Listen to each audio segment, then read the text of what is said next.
Hey guys, Stoney Creek here. Today I just wanted to talk about the birds. Stay tuned, let me show you what we've got.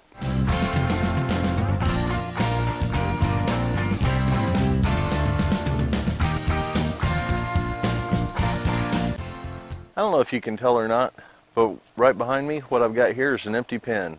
I don't know if you recall from earlier videos, we'd actually been developing it here for the last several years. And other people's done the cross as well, but we're doing a Buckeye Dark Cornish cross, and then after about the second generation, introduced a white Cornish into that. So we came up with some pretty spangled birds. But one of the things that we decided, those guys just weren't for us. What they were good for was a meat production. They got to a nice size, nice broiler size, relatively quickly. They would procreate, so it wasn't like the Cornish crosses you get in the feed store, that sort of thing.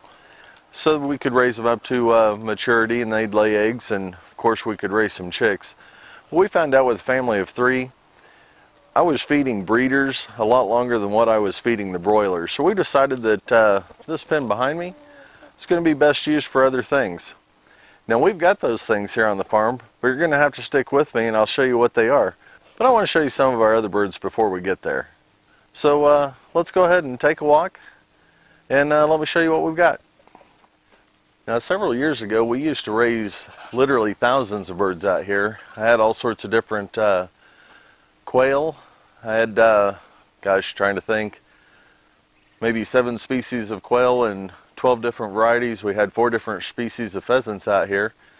In this building behind me, we built this. This is one of our pheasant houses for what I called our decorative pheasants, but they were for red golden, yellow golden, Lady Amherst. Well, those years are behind me, those times are behind us. So now this has turned out to a grow out pen. So let me show you what we've got in there today. Now we've been raising chicks all spring long, and we pretty much sell them just as soon as they get out of the shell. We sell them as day olds. These particular chicks we've kept back for ourselves. These are actually poults, the bigger, lighter colored ones. Those are red Bourbon poults, red Bourbon turkeys. We've got 3 little chicks in here. Those are the last 3 of our Buckeye Cornish project. Those eggs happen to be in the incubator when we sold the flock, so we're just raising those guys up. But our turkeys, our adult turkeys, they've been pretty prolific this year. We're keeping these 10 back for ourselves for both our own use, and also I like to sell adult birds in the springtime. As many of you know, I'm kind of a history buff, so I like to know the origins of birds, just so that you know. On the red Bourbons, they're actually entered into the APA, and that's the American Poultry Association, in the Standard of Perfection back in 1909. As their name would say, Bourbon, you can almost guess where they came from, but they were developed by a man in Bourbon, Kentucky, Bourbon County, Kentucky. So that's how they get their name, but it's a heritage breed. They're a great breed, nice meat birds. They're also pretty prolific egg layers during their season. Turkeys are seasonal layers, so we only get eggs, you know, several months out of the year. They don't lay year round. But they're a great bird to have on your farmstead. Let's keep on going on our journey. I'm going to show you what else we've got. I haven't showed you the ducks in a little while. I want to show you our ducks. They're of course getting pretty large these days. And one of the neat things about those, we've actually started getting eggs from them from the for the last couple of weeks or so, and I didn't anticipate to have any eggs from them until mid-August. Normally about 18 to 22 weeks they're going to be laying eggs, and as I figure, these guys are only, I don't know, maybe 17 weeks old, but my math could be wrong too. But we've been pretty excited about that. Let me show you these guys. Holy cow, what's that? What's that? Here I am telling you we're going to talk about ducks, and we've got these in here. Those are actually a new addition to our farm. Those are a young pair of Royal Palm turkeys. A local friend of mine, he actually had some Royal Palms and he wanted some Bourbon red turkeys. So instead of exchanging money and that sort of thing, we did the old barter system. I traded him a bunch of Bourbon red turkey eggs, and he traded me a pair of these young poults. Let me turn the camera around and you get a closer look at them. Now these guys aren't always going to live with the ducks. This just happened to be a good place to put them for the time being. A little bit about the Royal Palms. They actually came from Florida. They were developed in the 1920s by a man from a mixed breeding program. He used 3 different breeds and came up with these Royal Palms. Like I say, that was in the 1920s. And it wasn't until 1971 that they were actually recognized as a breed in the APA. So it's another heritage breed. These guys aren't going to get as large as what the Bourbon Reds are. They're known more for a decorative bird, where the Tom's going to get around 16 to 22 pounds. This guy, when he gets all grown up, and that little hen's only going to be about 10 or 12 pounds. So those smaller turkeys, even though they won't have a huge commercial application, they'd certainly be a great fit for a small homestead or a small farmstead. If you weren't going to have if you didn't need to eat a whole bunch of turkeys, you just wanted some, you know, those Royal Palms, they'd be a great addition to your homestead there. Then they look cool. They're kind of a neat little bird. Now, why do I have them, or why did I want them? Because believe it or not, this spring I had 10 people email me or message me asking me if I had Royal Palms, and I had to turn all those 10 people down.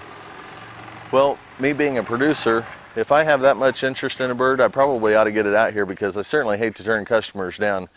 So that's just the first 2. I'm going to be looking for another couple of hens, and then we'll of course be able to offer Royal Palms to our selection this spring for potential customers. But that is not what's going down in that empty cage. Let me show you around a little bit more. Now over here we're heading to my brooder house. The internal temperatures have actually gotten pretty warm in there, so everything that was on the inside of the house, we moved into these quail cages. See if I can get it. They're 16 feet worth of quail cages. That was just one of our many quail enclosures that we had, but it's also working as grow out pens for the time being. Well, let me show you what's in this first one.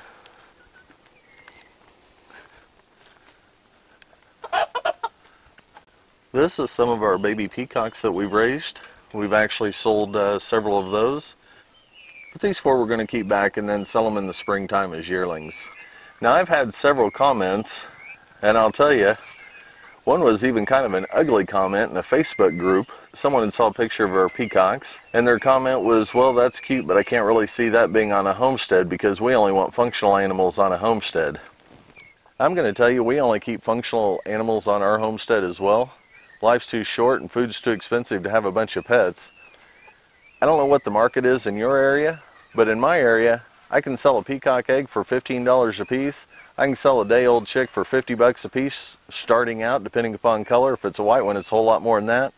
Yearlings, you know, I get 150 bucks a piece on up, depending upon what the color is. So here'd be my advice. When you see someone have a unique animal on Facebook, I wouldn't necessarily criticize them, because one of my peacocks I can sell for a whole lot more than you can sell a bunch of chicks for. I'm just going to throw that out there. Now, I'm not trying to be snide. I was just kind of the rebuttal to the comment I got in a group. Oh, well, those are cute. I don't know why you would want to have those. So there you go. I will sell a dozen of my peacock eggs to a dozen of your chicken eggs any day of the week, and let's see what happens. Okay, that's my snideness being done. I'm really not like that. It just kind of irked me that someone would do that. Peacocks are a seasonal layer.